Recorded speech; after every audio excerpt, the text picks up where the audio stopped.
Hi guys! Buhay po yung ating mga crabs dahil fresh from the sea pa yan guys.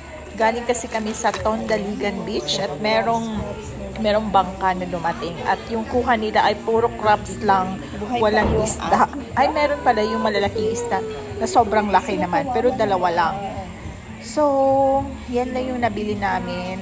1 kilo tapos merong libreng 2 crab. Kasi ang tawag nito, marami nang naka-reserve. Mabuti na lang nakakuha kami ng 1 kilo. So, yan na yung pinaka-last yun sa amin. Kaya hindi, pili na yan eh. Kaya, malaki at maliit yung mga crabs. Hindi na kami nakapili. Pero at least binigyan nila kami ng 2 libre na crab. So, ayun. Masarap talaga guys. Yung iba, hindi maalige. Yung hinahanap ko kasi yung maraming alige. Pero hindi naman sila payat. Puro naman sila taba. Malaman yan guys. Kahit wala masyadong alige. Yan. Yung iba wala masyadong alige. Lalo na yung lalaki.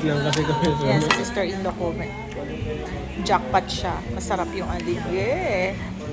So, yan lang muna guys.